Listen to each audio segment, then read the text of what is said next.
As-tu l'impression de parler dans le vide? Est-ce parce que personne n'écoute ou parce que personne t'entend ou plutôt parce que personne te comprend ou obéit? Tous nos sens ont le potentiel de se jouer de nous. Comment éviter de tomber dans les nombreux pièges de nos oreilles? Bienvenue dans la richesse des différences, le podcast où l'on démystifie les subtilités de la vie et on s'ouvre à une réalité plus vaste. On choisit de comprendre au lieu de juger en explorant les différences dans les façons de penser et d'être. Chaque épisode est une invitation à revoir et à créer ta propre vérité. Aujourd'hui, par le biais de la différence entre entendre et écouter, tu vas pouvoir reprendre ton pouvoir en gérant ce que tu donnes à manger à tes hamsters mentaux par le biais de tes oreilles. Oui, parce que la semaine passée, on a parlé de parler, puis on était désespérés de pouvoir être entendus. Ben là, on change de rôle, on se met dans les culottes de la personne qui écoute et qui a le choix d'entendre, d'obéir, de comprendre et tout ça. Donc, on élabore vraiment l'autre côté de la médaille cette semaine. J'ai beaucoup à te partager parce que moi, mes oreilles ont été mes outils d'autodestruction pendant beaucoup trop longtemps et je me suis dit, il faut absolument que j'amène de la présence, de la subtilité dans ça en amenant la différence entre écouter puis gérer ce qu'on entend. Donc, on entend plein de choses, autant par choix et encore plus par inadvertance. Des choses qui nous blessent, des choses qui nous ébranlent, qui nous font peur, mais aussi qui nous flattent, nous touchent et nous font plaisir. Ce qui me fascine, c'est le niveau d'inconscience, pour ne pas dire d'absence, à ce que nous faisons de ce que nous captons. Puis ça a été vraiment ma zone d'égarement, ma zone tu sais, c'est comme, c'était pratiquement une drogue, c'était une addiction, c'était rendu un réflexe, là, vraiment pour moi, de me faire du mal avec ce que j'entendais. Donc, cet espace-là où c'est tellement facile, puis je suis sûre que tu l'as déjà vécu, on le vit tous, là. C'est facile de tu sais, quand on entend quelque chose, là, puis on dirait que la phrase, là, elle tourne en boucle, là, elle se répète, elle se répète, elle se répète, puis là, soit ça nous met en colère, soit ça nous fait de la peine, soit ça nous torture, puis là, on se dit, j'aurais donc dû, j'aurais voulu dire ça, j'aurais voulu faire ça, je suis trop, je suis pas assez, tu sais, l'espèce d'auto-torture dans laquelle on s'empêtre comme dans des sables mouvants, comme dans du goudron, plus qu'on bouge, plus on est pogné. Donc, cette tournade-là, cette espèce de tourbillon mental-là qui nous essouffle, qui nous torture, euh, c'est vraiment impressionnant à quel point cette tornade-là est enlevante. Elle nous emporte sans même qu'on ait le temps d'y penser, de se poser la question, on y va-tu? C'est rapide, tu sais, c'est pratiquement instantané, là, la vitesse à laquelle on est emporté par ce tourbillon mental-là. Et ce qui fait que ça pogne aussi vite, puis que c'est si facile, ben, veut pas, quand on parle de hamster, ben, en réalité, c'est nos multiples égos. Parce qu'on a plein d'égos. Tu sais, je l'ai répété souvent, mais je vais le redire au cas où que ce soit ta première expérience avec moi. Je dis souvent que, tu sais, t'es pas la même personne quand tu es avec ta mère, ta sœur, ton cousin, un client, ton chum. On change. Et c'est quoi qui change? C'est l'ego en fonction. Tu sais, c'est comme si tu avais plein de costumes. Quand tu vas travailler, tu mets ton habit de travail. Quand tu vas avec ta blonde ou ton chum, peut-être que tu te mets beau bonhomme, belle bonne femme. Quand tu t'en vas voir ta mère, peut-être tu t'habilles plus décontracté. Puis quand tu es chez vous, tu es en mou, comme on dit, en pyjama ou peu importe. Donc, on a comme des... Ben, les égos, c'est un petit peu la même chose, sauf qu'au lieu d'être des vêtements, qui vont changer de couleur, qui vont changer de grandeur, qui vont changer de texture. Ben, des égos, c'est comme des costumes que tu mets qui ont un amalgame de caractéristiques qui vont te définir dans ta façon d'interagir avec l'autre. Peut-être que tu te sens supérieur ou inférieur à l'autre, peut-être que tu te sens euh, plus confiante ou moins confiante, euh, plus habile, moins habile. Donc, c'est comme des costumes de plus et moins. Où est-ce qu'on se sent supérieur ou inférieur d'une quelconque façon, donc qu'on se définit. Donc, les égos, c'est des amalgames de caractéristiques en lesquelles que tu crois et que tu te définis pour entrer en relation ou juste arriver dans un milieu ou une situation. Fait que quand on parle de hamsters mentaux, pourquoi que des fois ça arrive qu'on a l'impression de s'engueuler avec nous-mêmes ou de se chicaner avec nous-mêmes ou de se quereller, je ne sais pas en Europe comment ça s'appelle, mais d'être en conflit euh, avec nous-mêmes, on se dit comment je peux me chicaner avec moi-même, ne pas être d'accord avec moi-même? Ben, c'est parce que chaque ego a des objectifs différents et est né de façon différente, a des capacités et veut exister sous une forme bien précise qui parfois rentre en conflit avec une autre forme existentielle. Donc, c'est pour ça que nos hamsters, dans le fond, c'est les voix de chacun de nos égos qui débattent de leur capacité à arriver à exister cette journée-là, à ce moment-là, ou à débattre un point qui va lui permettre de rester en vie. Et donc, ce processus-là, où est-ce que l'activité mentale s'enclenche extrêmement rapidement, c'est que c'est un processus physiologique. Donc, quand on capte des vibrations, des fréquences, on ressent des choses, ben, ça active le neurosensoriel et là, l'activité mentale s'enclenche et là, la guerre des égos, donc le brouhaha des hamsters mentaux s'enclenche et on n'a bien souvent pas le temps de les voir, de les intercepter, de les comprendre, de savoir quoi faire avec leur discours.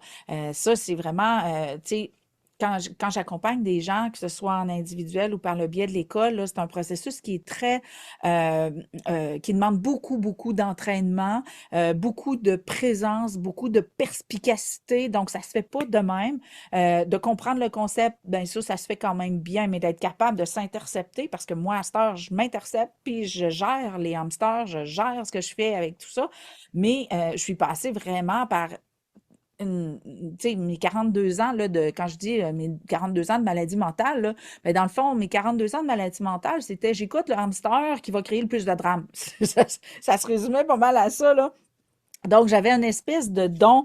Comment j'ai écrit ça sur mes notes? Personnellement, au fil de ma vie, j'ai découvert que j'avais un don, celui de me faire du mal et créer du drame avec n'importe quoi que j'entendais. C'était si facile et littéralement un réflexe, mais totalement inconscient. OK? C'est ça, c'est sur ça que je veux amener parce que ce réflexe-là, là, une fois qu'il est implanté, c'est comme si il n'y avait pas d'autre hypothèse qui s'ouvrait, là. C'est comme, c'est sûr que c'est ça, là. C'est sûr, sûr, sûr, sûr, sûr. On est tellement convaincus de notre réalité slash vérité. Si t'es pas à l'affût de ces subtilités-là, tu pourras aller écouter l'épisode où est-ce que j'en parle de la réalité versus la vérité, qui est dans l'épisode, donne-moi 2 secondes que je trouve ma liste d'épisodes. Réalité versus vérité. L'épisode 10, OK?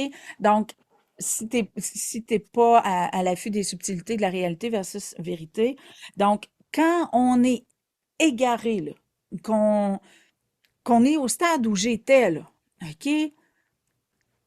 Au stade où j'étais, le drame et mon impuissance face aux gens était rendu à un stade tellement élevé que c'était rendu la seule chose qui existait, la seule hypothèse qui avait sa place, là. N'importe qui m'aurait dit n'importe quoi.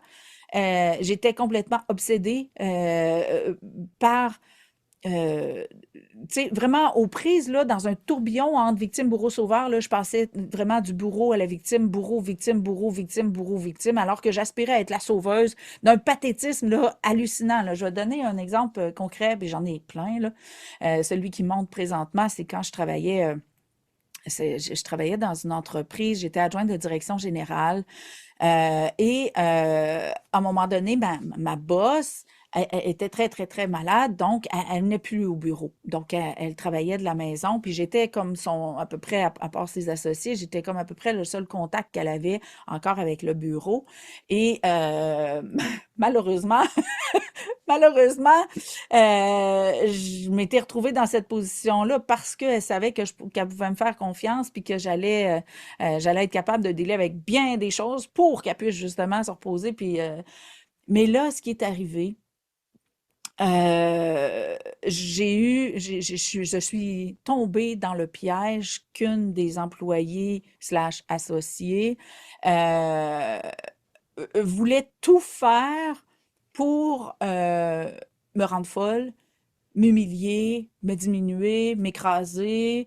C'était hallucinant, là. C'était tellement, tu sais, j'étais tellement absorbée, puis convaincue que son objectif dans la vie, là, comme si elle se levait le matin, puis qu'est-ce que je vais bien pouvoir faire pour faire chier Chantal aujourd'hui? Tu sais, j'étais, j'étais horripilée juste à l'idée d'avoir à la voir ou à la parler parce que je savais qu'elle allait arriver à me persécuter d'une façon quelconque. Puis, tu sais, je l'entends tellement aujourd'hui, là, je l'entends tellement aujourd'hui, j'ai eu tellement de consultations là-dessus. Puis, tu sais, souvent, on entend ça, il y a beaucoup de salariés qui vont aller vers devenir solopreneurs à cause de situations comme ça. Puis, malheureusement, ce qui se retrouve, c'est qu'ils ont des clients qui leur font vivre le même calvaire. Mais là n'est pas la cause, mais j'étais convaincue que son but dans la vie, c'était me faire chier, c'était me persécuter. Tu sais, c'était prodigieux, là. Puis la façon qu'elle arrivait à me persécuter était tellement une surprise à chaque fois, parce que des fois, c'était de l'incompétence, des fois, tu sais, c'était de pas savoir quoi faire avec de l'information puis mal l'utiliser. Des fois, c'est un manque de conséquences dans ses fonctions. Des fois, c'était mon Dieu Seigneur, tu fais pas ça quand tu es dans tel poste, puis ça peut pas se rendre. Euh, il y avait vraiment, vraiment, tu sais, ça me surprenait à chaque fois comment qu'elle pouvait arriver au même résultat. Donc, le résultat, c'était de me persécuter, ben, du moins d'arriver à me faire croire qu'elle me persécutait. C'était vraiment pas difficile. Euh, mais ça pouvait être de n'importe quelle façon, un comportement, transférer un courriel, dire quelque chose à quelqu'un, transmettre des informations ou des consignes que j'avais dit tout croche. Ça pouvait être n'importe quoi. Et bien sûr, ma boss, ben, j'essayais de lui éviter cette enfer-là dans lequel je me trouvais. Puis là, j'essaye d'en parler. Fait que là, elle dit, parle-en à un autre associé qui prenait le relais un petit peu dans certaines de ses fonctions. J'en parle à l'associé. On se rencontre à trois, là. Moi, l'associé et l'autre employé comme tel. Puis là, ben voyons donc. Puis là, tu sais, les grosses... les tu sais, ben voyons, j'ai pas fait ça pour ça, je pensais pas que ça te ferait ça. Puis tu sais, la personne, elle se sentait vraiment mal de tout ce que je dénonçais, puis que je révélais, puis que je dévoilais à propos de tout l'impact de ses actions, comportements, paroles, gestes, peu importe. Et là, elle se sentait super mal, puis là, ben, ah, c'est correct, je vais faire attention, puis tout ça. Puis même si, même si je captais sans vraiment vouloir l'entendre, on s'entend, là, il y avait comme ma colère, ce qui était meurtri, elle voulait tellement être vue et entendue que tout ce qui pourrait ouvrir l'hypothèse de d'autres choses, tu sais, je faisais comme la sourde oreille, inconsciemment, bien sûr. Et même si aujourd'hui, je sais que tu sais, c'était sincère, ses excuses, c'était sincère, son innocence dans le processus, euh, j'étais tellement convaincue que ça pouvait pas l'être, que ça pouvait pas être sincère, que ça pouvait pas être vrai. Pourquoi? Parce que c'était tellement parfait! C'était tellement parfait! Sa capacité, là, à venir peser sur tous les pitons qui pouvaient m'agresser le plus, de faire toutes les pires bêtises, les pires gaffes, tu sais, j'étais comme, ça se peut pas. À l'époque, là, je me disais, ça se peut pas qu'elle soit aussi bonne sans faire exprès. Et, et, et c'est exactement là le piège que je sais aujourd'hui. Ce que je sais aujourd'hui, là, puis, tu sais, je l'ai vécu avec ma mère, je l'ai vécu avec cette personne-là, je l'ai vécu, tu sais, je l'ai vécu dans différentes relations, mais j'ai eu à l'expliquer puis à le faire poser le regard sur des espèces d'impasses comme ça à bien des clientes. Euh, Puis ce que je sais aujourd'hui, et c'est pour ça que j'enseigne, par le biais de l'école, j'enseigne la notion du parfait inconscient slash parfait innocent. Euh, parce que je veux vraiment pas que ce soit péjoratif. Donc, je sais pas si pour toi, inconscient ou innocent est péjoratif, mais trouve un mot pour dire c'est pas de sa faute, OK? Donc, pourquoi j'enseigne cette notion-là, c'est que l'autre, et l'autre, ça peut être n'importe qui t'entoure, l'autre ne peut être que ce que tu lui permets d'être.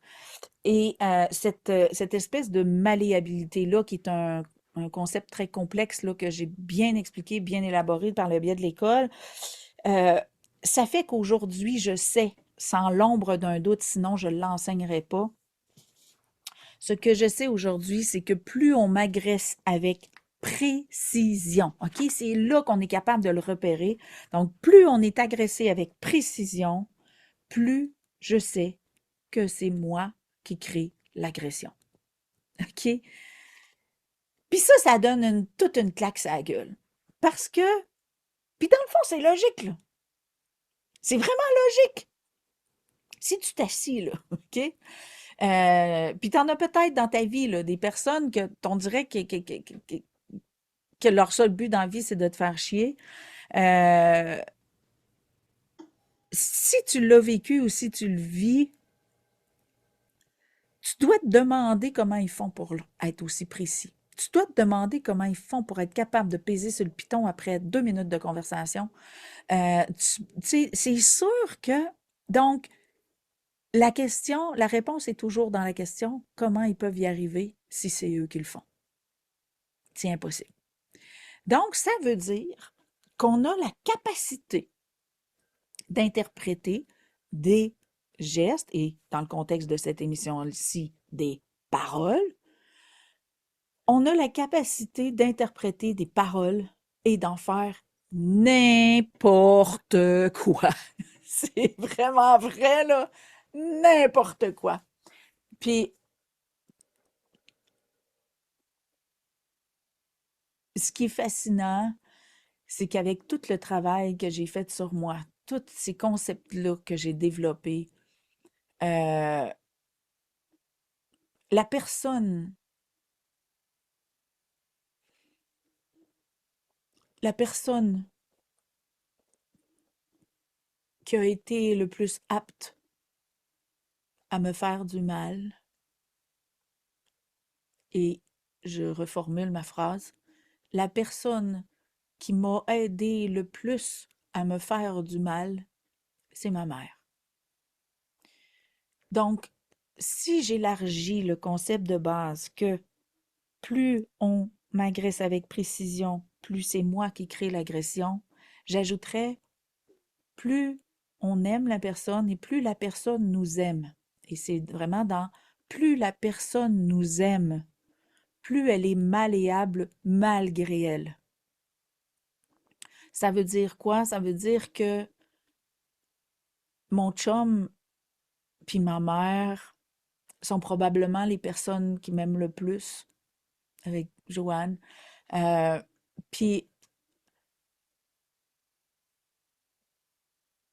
ma mère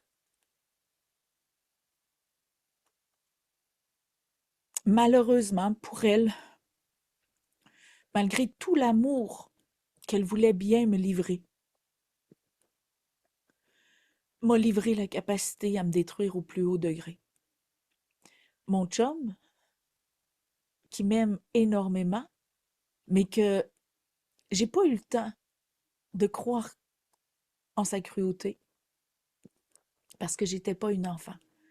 Ma mère, veut pas, ses comportements innocents, insouciants, je sais pas trop comment le nommer parce que je veux vraiment pas un terme péjoratif.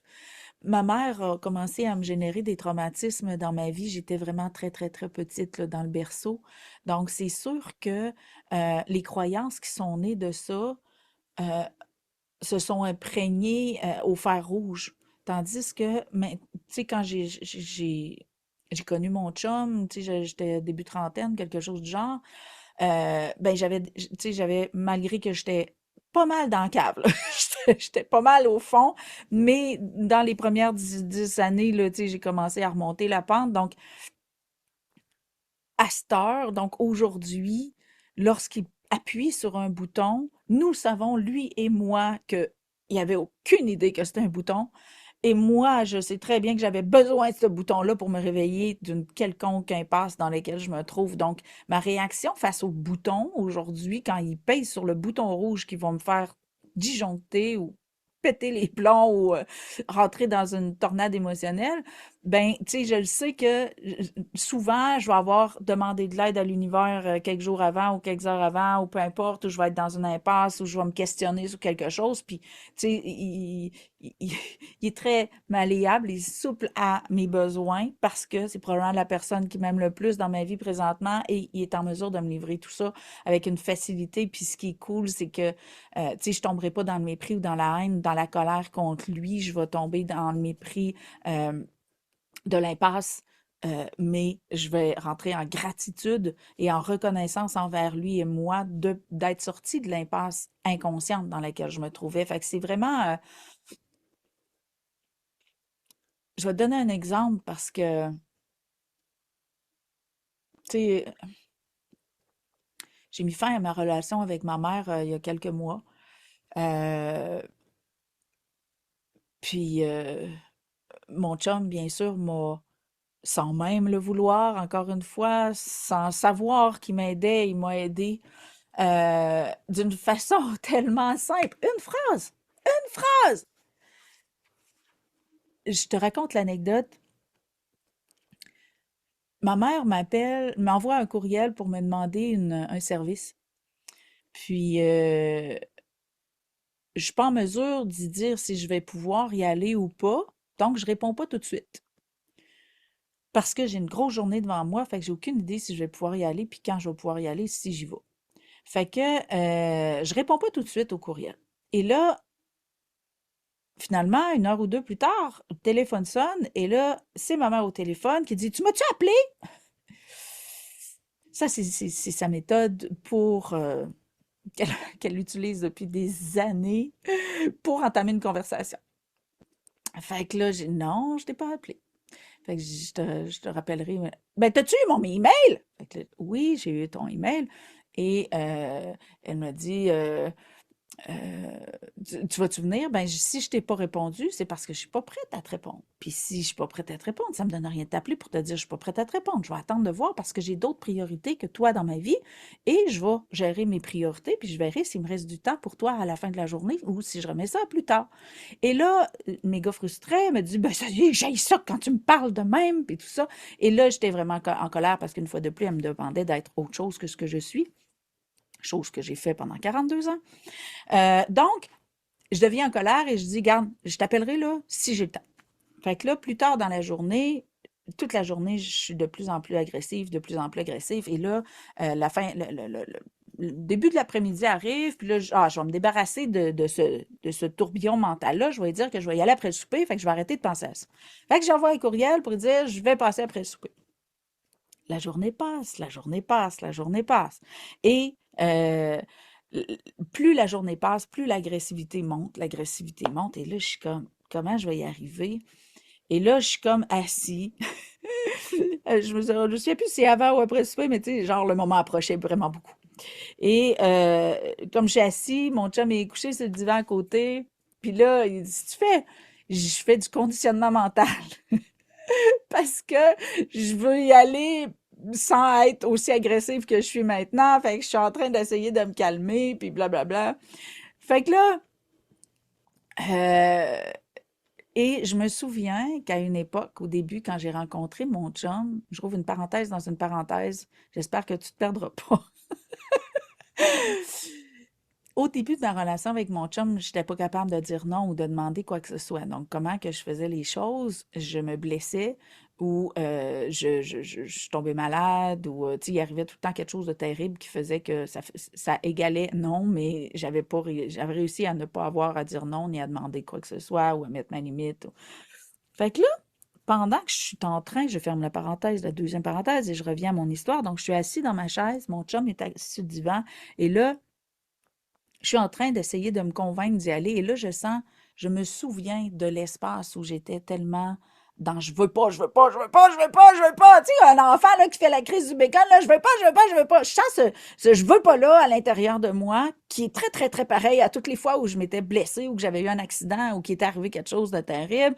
Fait que là, je sens le même, tu sais, je reconnais le même état et là, je commence à avoir peur de me dire, si j'y vais, là, c'est clair, je vais me blesser ou je vais poquer mon troc ou, tu sais, j'étais comme, je peux pas y aller, là. Tu sais, je connaissais le processus, là, je peux pas y aller, je vais être dans la merde si je vais, tu sais, je commence à comme me souvenir de toutes les fois où je me suis blessée, puis tout ça, j'étais comme, non, non, je veux pas aller revivre ça, tu sais, je suis comme, ah non, je sais que ça va arriver, là, puis là, je veux pas.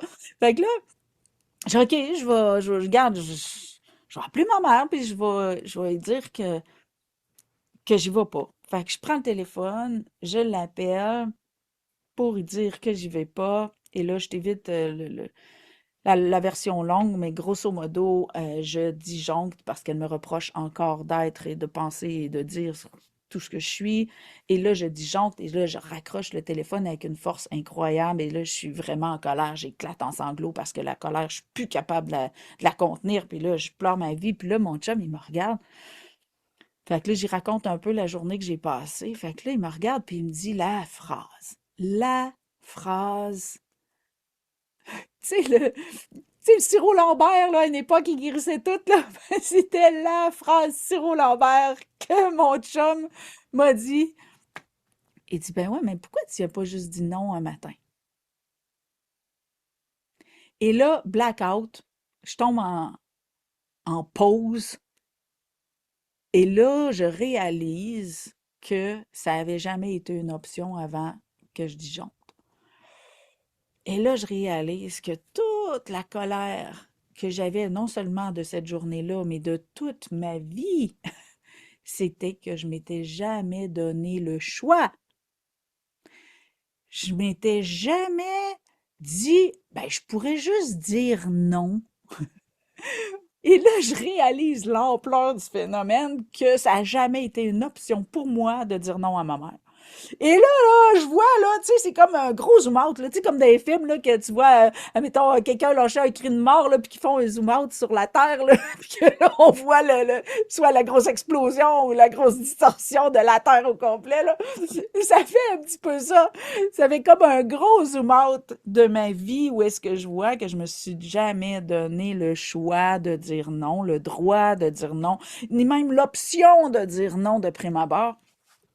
Fait que là, je vois l'ampleur du phénomène et là, je comprends que c'est normal que ma colère ne soit pas à l'échelle de un, mais qu'elle soit à l'échelle de 10 milliards, là.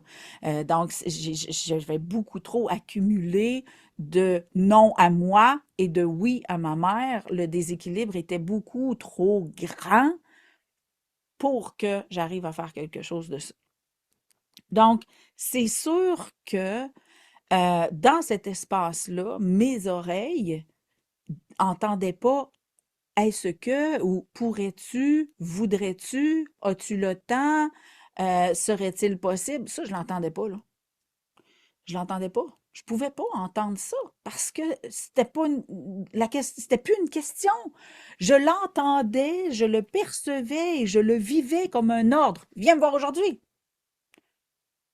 Tu vois-tu à quel point nos oreilles peuvent se jouer de nous juste parce que j'avais jamais ouvert l'hypothèse de dire oui ou non, j'entendais plus une question, j'entendais un ordre. Et cet espace-là où est-ce qu'on n'a plus le choix, l'âme et l'ego euh, se sentent en prison, les deux. Les deux. Parce que l'ego, il se nourrit de ça. Puis l'âme, elle se sent par la crispation à l'intérieur de j'ai pas le choix, il faut. Quand je dis là, si tu veux reconnaître un ego, là, c'est quand tu es dans il faut. OK? Donc, si chaque fois que ma mère me parlait, j'entendais il faut, t'as pas le choix, t'es obligé, juste parce que moi, je me donnais pas le choix, je me mettais en prison chaque fois qu'elle me parlait parce que je me refusais le choix, l'option d'aller ou pas.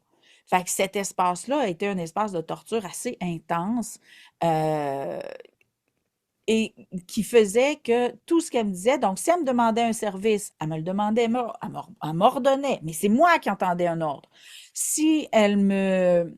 tu sais, chaque fois qu'elle me parlait, puis à la fin, là, c'était rendu pire que pire, là, parce que j'étais même plus capable d'entendre quoi que ce soit d'autre que du mépris, de la haine, euh, euh, qu'elle exigeait de moi que je sois n'importe quoi sauf moi. Euh, donc, alors que quand quelqu'un, quand quelqu'un a le désir qu'on soit d'une façon ou d'une autre, puis c'est pour ça que mon podcast s'appelle La richesse des différences, parce que il y a tellement de... Tu sais, la différence nous permet à la fois de nous rapprocher, mais aussi de nous éloigner. Puis quand quelqu'un essaye désespérément de nous faire être autre chose qu'on est,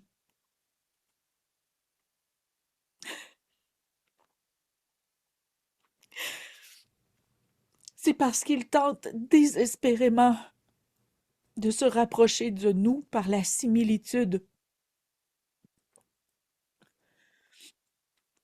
Et malheureusement, j'étais trop meurtrie et trop égarée dans ma relation avec ma mère parce qu'elle avait commencé trop jeune euh, pour qu'il y ait de la place à des hypothèses. J'étais comme trop meurtrie. Tu sais, la cage était comme trop en béton pour qu'il y ait de la place à ouvrir des doutes. Je dis tout le temps que le doute, c'est un espace d'émancipation. Ben, il n'y avait plus de place à des doutes. Ma prison était beaucoup trop en béton. Donc, à la fin de la relation avec ma mère, il n'y avait plus de place pour être capable de voir que tout ce qu'elle voulait, c'était se rapprocher de moi, alors qu'elle sentait la distance s'installer et probablement qu'elle en souffrait. Et ça, malheureusement, euh, chez certaines personnes, ça va être conscient, mais chez d'autres, ça va être inconscient. Et c'est ce qui va faire qu'on va les sentir méchants envers nous, parce qu'ils exigent de nous ce qu'on veut pas, ce qu'on n'est pas. Et c'est terrible parce que c'est pas parce qu'ils veulent pas qu'on soit ce qu'on est, c'est parce qu'ils veulent pas qu'on soit différent d'eux. Euh, Parce que la différence propose la distance, l'éloignement. Euh, Puis nos oreilles entendent des différences, nos yeux voient des différences. Notre corps capte des différences 24/7. Donc, c'est ce qui fait que on est en perpétuelle proposition par nos sens que notre différence puisse être un problème à régler, que notre différence est impertinente, que notre différence est un trouble, fait de nous qu'on est trop ou pas assez.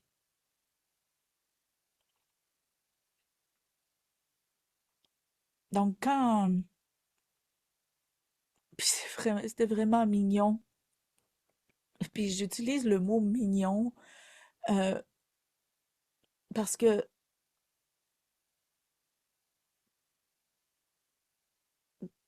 dans le moment où est-ce que, quand je suis allée rencontrer ma mère pour mettre fin à notre relation, c'était vraiment particulier. Parce que la première question que je lui ai posée, ben, j'avais fait un gros travail d'harmonisation quantique pendant les 2 mois avant d'aller la rencontrer. Un gros, gros, gros travail quantique.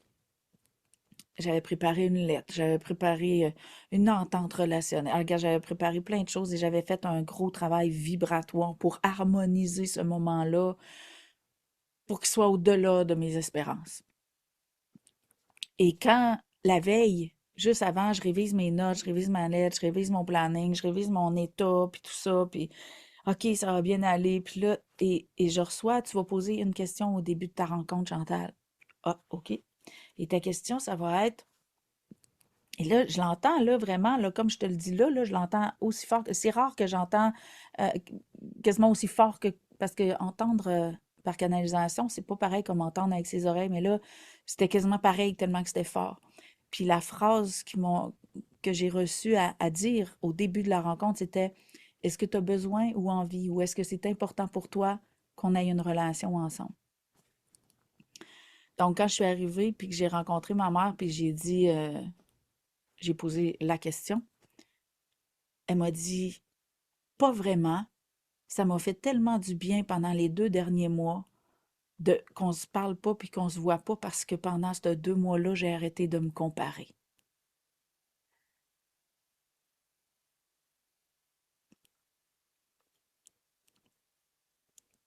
Puis c'est vrai.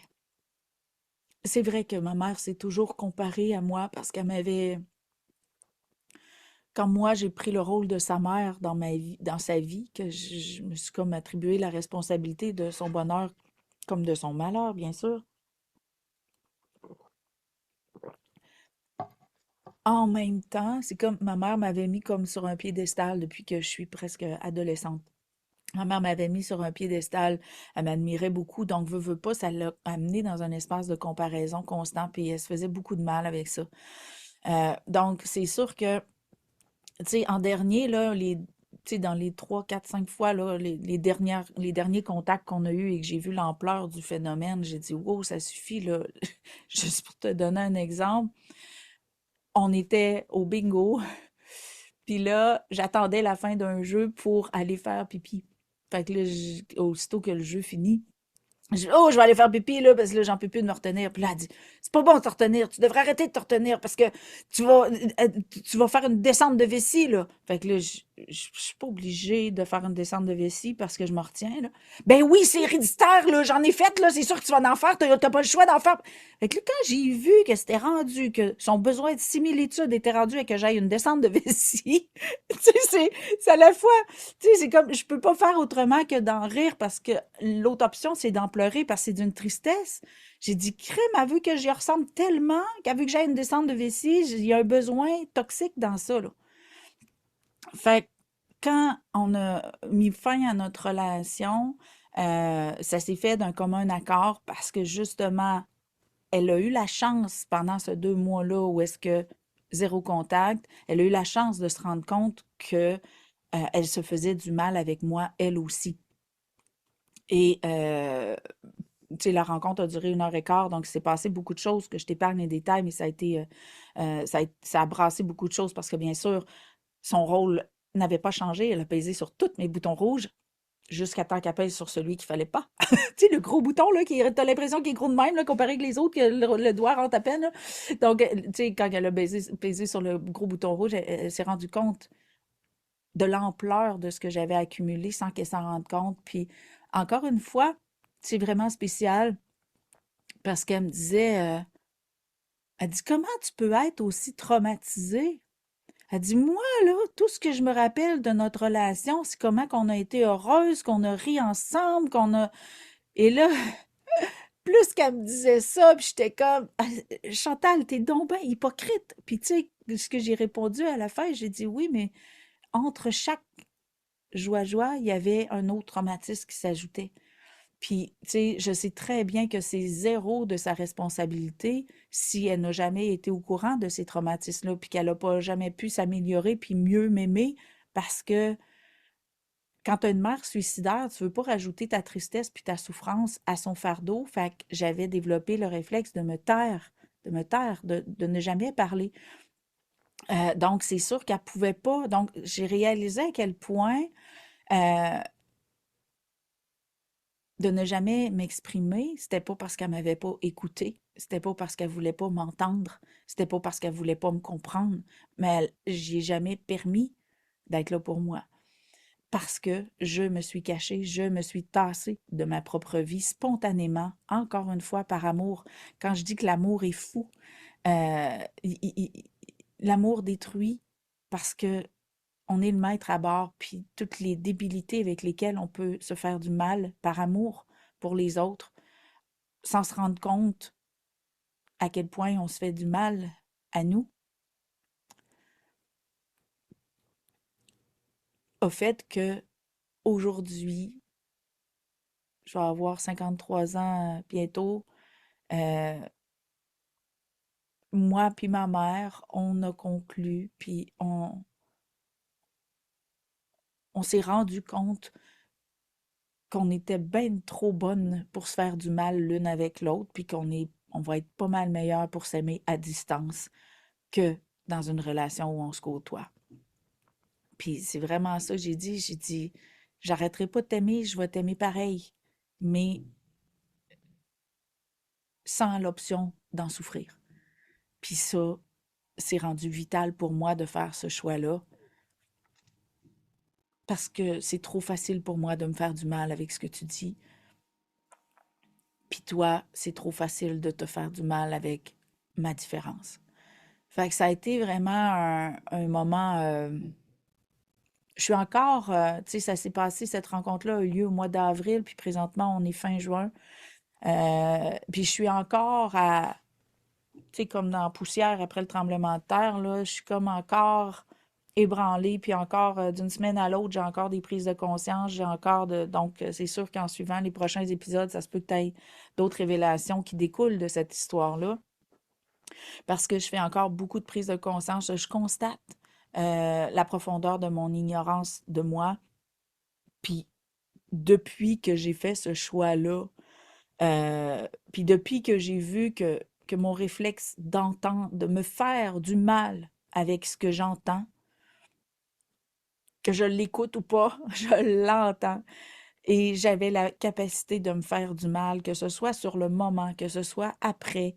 C'est comme si j'avais un de mes hamsters, là, qui ramenait tous les remords, là. Tu sais, si, là, j'avais eu l'occasion de me faire du mal avec quelque chose puis que je l'avais pas fait live, là, ben, le petit hamster, il le ramenait, là, un jour, une semaine, un mois, 6 mois plus tard, il me ramenait. Ah, tu te rappelles, là? Ça, là, aussi, là!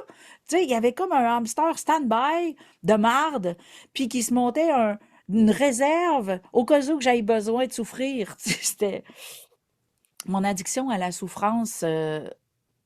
C'est pas parce qu'elle était inconsciente qu'elle était moins efficace, là. C'était vraiment euh, très addictif et très productif parce que, tu sais, je suis une grande créatrice aujourd'hui, mais j'aurais pas pu être une grande créatrice de chocolat aujourd'hui si j'avais pas passé par une grande créatrice de marde avant.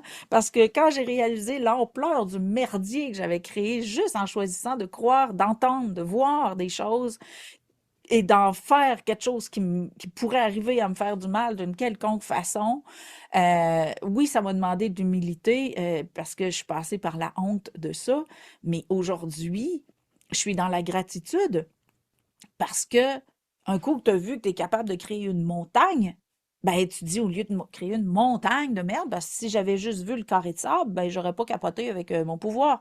Mais là, j'ai vu, là, j'ai créé une planète de marde. Fait que je me suis dit, ah, j'ai créé une planète de marde. Ben, crème, OK, merci, on met un certificat dessus, puis on va créer une planète de bonheur puis de bien-être, là.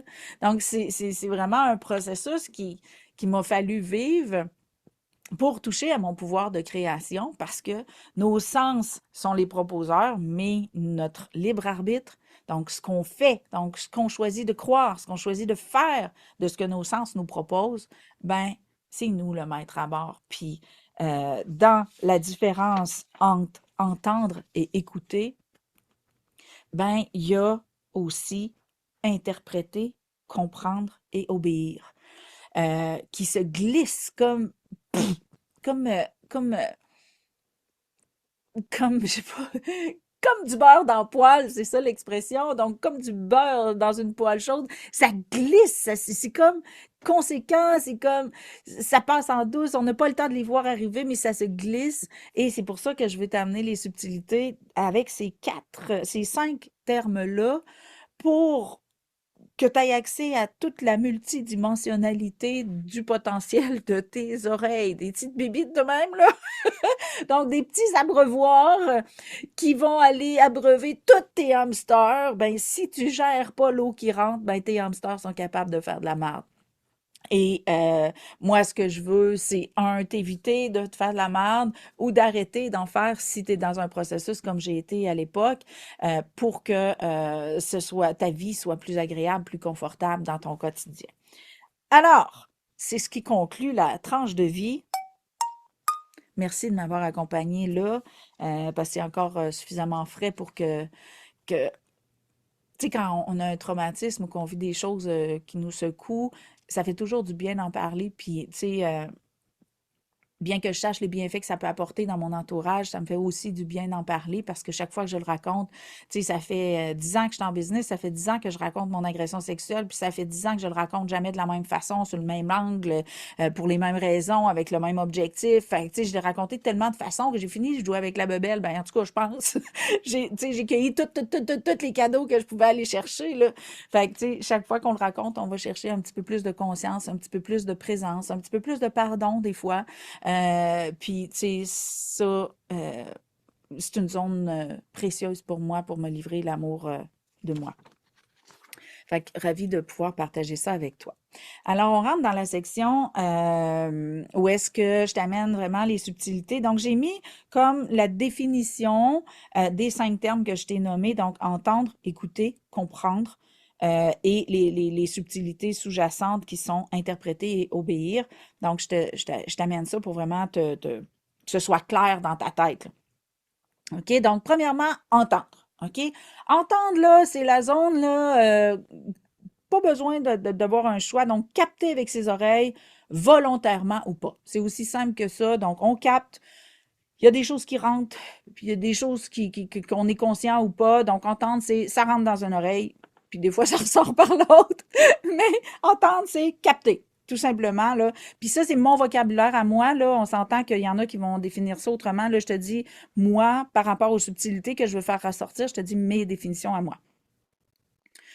Si on parle de écouter, OK? Donc, écouter, c'est plus sélectif. Ça veut dire que, tout comme quand on regarde, on voit plein de choses, mais que quand on observe, on va avoir un focus sur qu'est-ce qu'on regarde.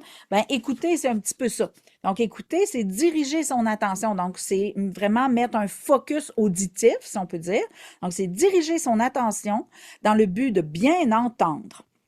OK? Et là, il y a des bullet points en dessous de ça.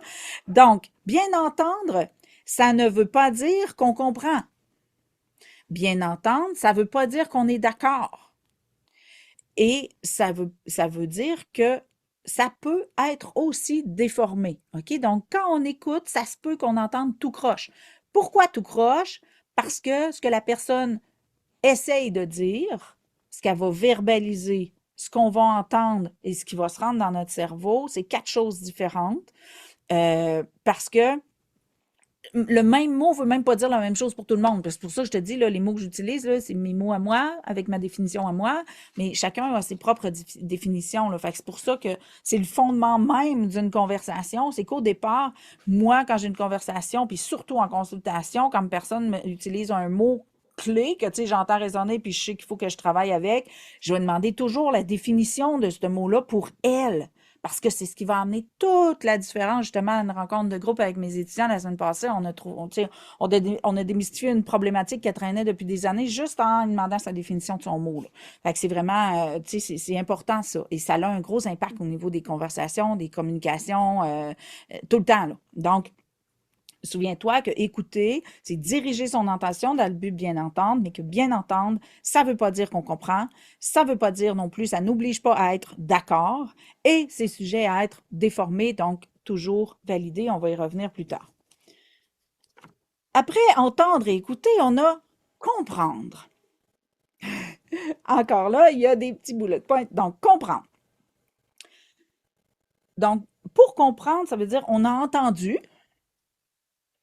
parce qu'on a écouté, volontairement ou pas. Donc, on a porté notre attention. Puis comprendre, ça veut dire qu'il y a une validation qui a été faite. OK? Sans validation, on comprend bien rien que ce qu'on veut. Tout le temps. OK?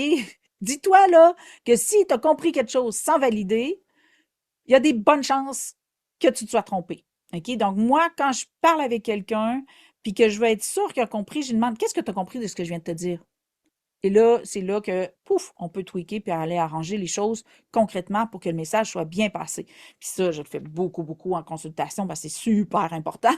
Le but, c'est pas de mettre le bordel, mais bien d'en sortir. Donc, c'est vraiment, quand on parle de comprendre, je te dirais, c'est de mettre entre parenthèses, ça veut dire qu'on valide l'information autant quand on parle que quand on écoute.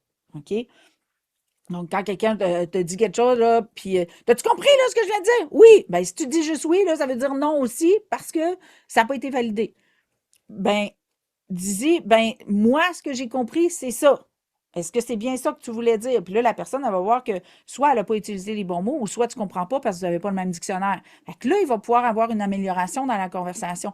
Mais si tu fais juste dire oui, j'ai compris, puis qu'il n'y a pas de validation entre ce que tu as compris, puis ce qui a été dit, puis ce qui a voulu être dit, qui sont trois choses différentes, ben, ça se peut que vous vous mettiez dans la merde en disant juste oui malgré la volonté que ce soit vrai, là. OK? C'est pas parce que tu dis oui que tu t'en fous. Tu dis oui parce que tu espères que oui, là, puis que tu crois que oui, là. OK? Fait que c'est vraiment d'aller dans l'espace de validation. Et là, on a les deux sous-jacents, là, les deux conséquences, donc vers où ça nous mène, tout ça.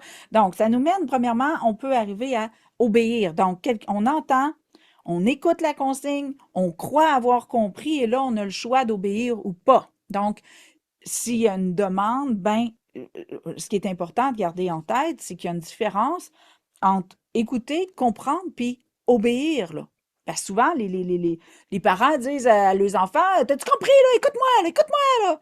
Puis là, dans le fond, le parent, ce qu'il veut dire, c'est obéis-moi, obéis-moi.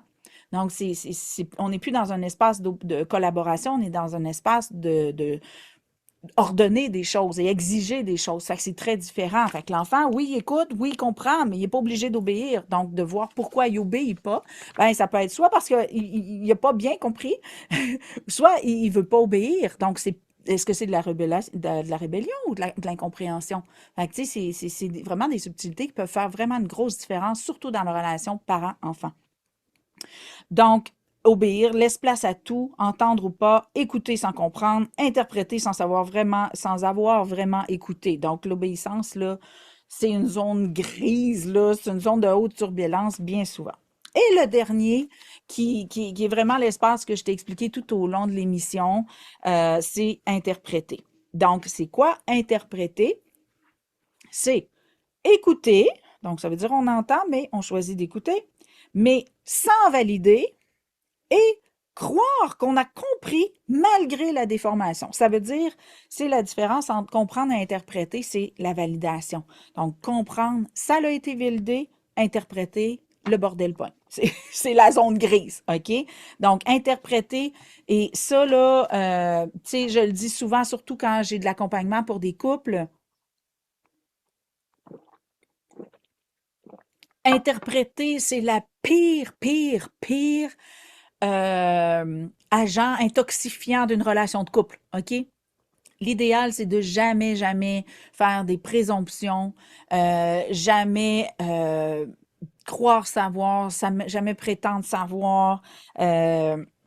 Donc, c'est vraiment, on présume jamais, on pose des questions. OK? Donc, si on interprète quoi que ce soit, on sème une graine de querelle, de distance, d'incompréhension, de souffrance. Tu sais, je vais toujours me rappeler, puis je pense que j'en ai déjà parlé dans une rencontre, que, tu sais, mon chum, il me disait quelque chose, puis là, j'étais crinquée, puis j'étais en colère, puis tu sais, j'étais puis là, mon chum qui parlait jamais à l'époque, là, à cette heure, c'est le fun, là. On est les deux à se donner la place à nous, respectivement.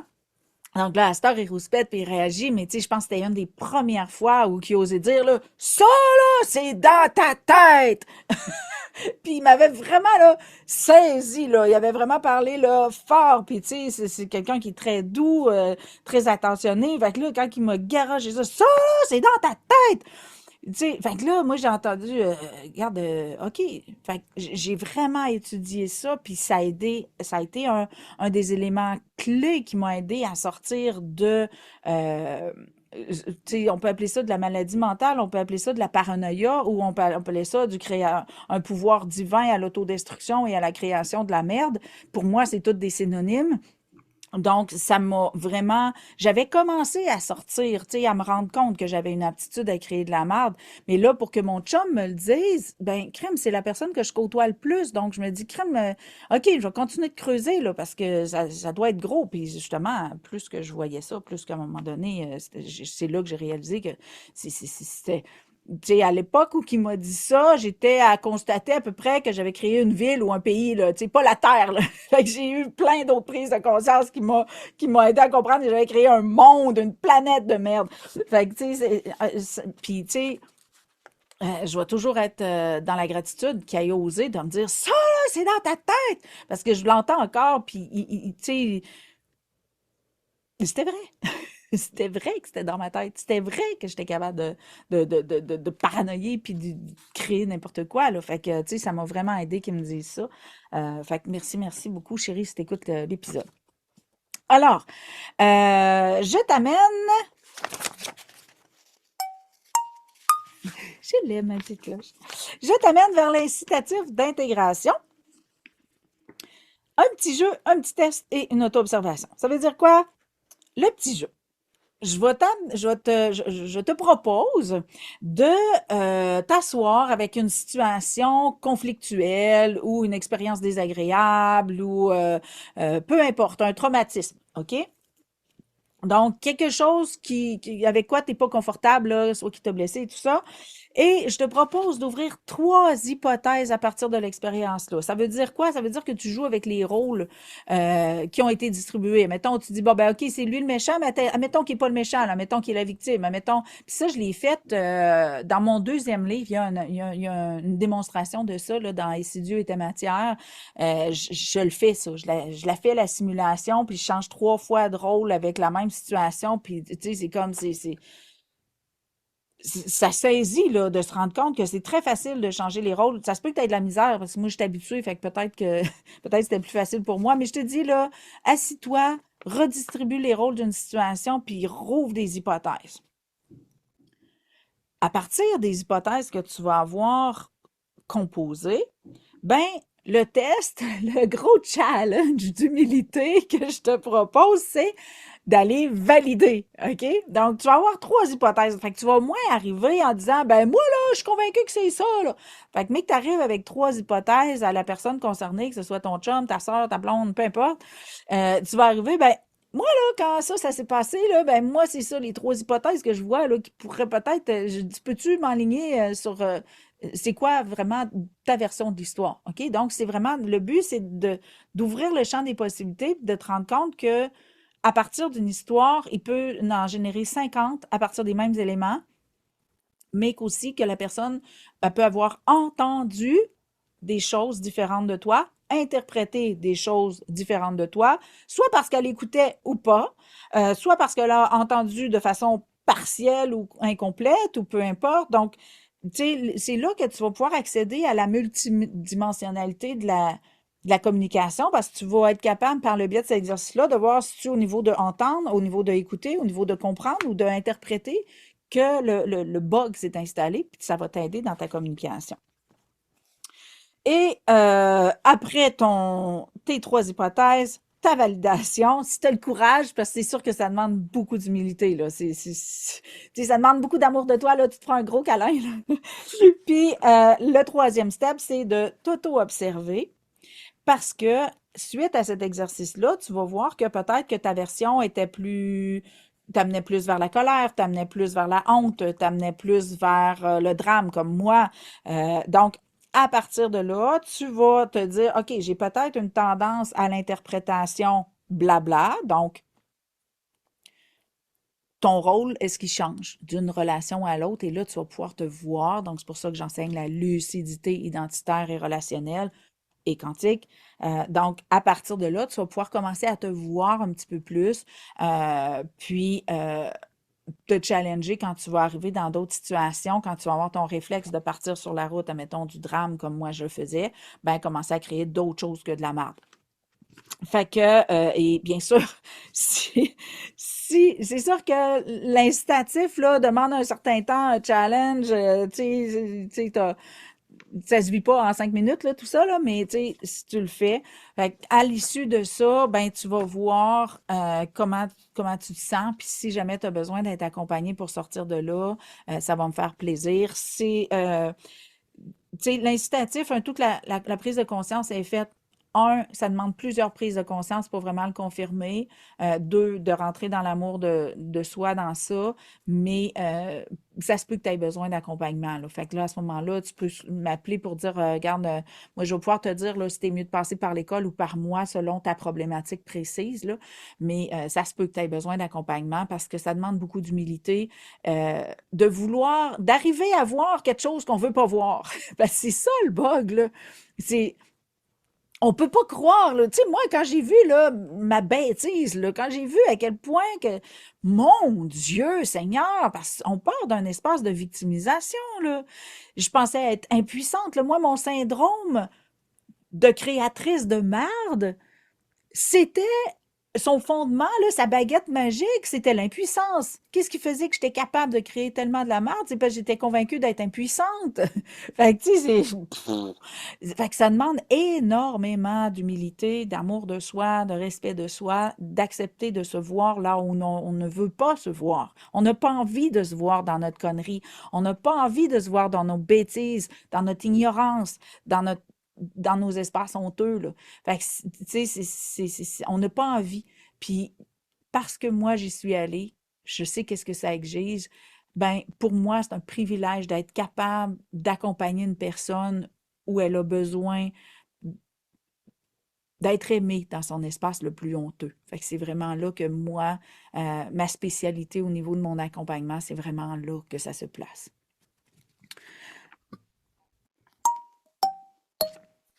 C'est ce qui termine l'épisode d'aujourd'hui. Et je te laisse pas tomber, bien sûr. Je te donne un mantra pour t'amuser avec tout ça. Alors, j'y vais du mantra. Petite gorgée d'eau.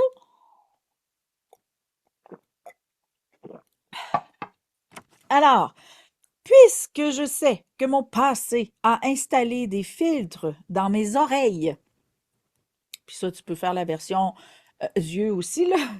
Donc, puisque je sais que mon passé a installé des filtres dans mes oreilles, je choisis d'écouter avec présence et vigilance pour intercepter mes interprétations qui me feraient du mal et créer ce qui me fait du bien. En conclusion, je choisis d'entendre l'amour sous toutes ses formes. Je répète, puisque je sais que mon passé a installé des filtres dans mes oreilles, je choisis d'écouter avec présence et vigilance pour m'intercepter dans mes interprétations qui me ferait du mal et créer ce qui me fait du bien. Je choisis d'entendre l'amour sous toutes ses formes. Donc, moi, comment que j'applique ça? Là, je te l'ai mis sous forme de mantra. Mais moi, quand je glisse comme sur une pleure de banane dans mes anciens réflexes de me faire du mal lorsque je vis une situation ou que j'entends quelque chose, comment je m'intercepte, c'est là, je reçois, là, pouf, je rentre dans l'émotion, puis là, oh, ça me fait du mal. Qu'est-ce que je fais? Je fais comme, comment je pourrais utiliser ça pour me faire du bien? OK? Donc, ça, c'est ma phrase d'interception là, dans le live, si on peut dire. Le mantra, c'est pour générer cette posture-là, mais dans le live, là, c'est comment je peux utiliser ça pour me faire du bien au lieu de me faire du mal? C'est vraiment ça la question que je me pose pour faire le switch. Et ça fonctionne très bien. Là. Donc, c'est mon truc du jour. T'es gâté, t'as un mantra et un truc en plus du petit exercice. Fait que tu vas pouvoir te voir plus. J'espère que tu vas trouver l'humilité, l'amour et le respect de toi à travers ces exercices-là, parce que je sais que c'est pas des espaces qui sont faciles à aller se voir, mais c'est des espaces extrêmement précieux d'amour inconditionnel. Je te souhaite vraiment de vivre cette expérience-là. J'espère que ça te fait du bien. Donc, si oui, mets des petits pouces. Tu peux même commenter, lire les commentaires, c'est vraiment un espace précieux qui nourrit ma connexion avec toi.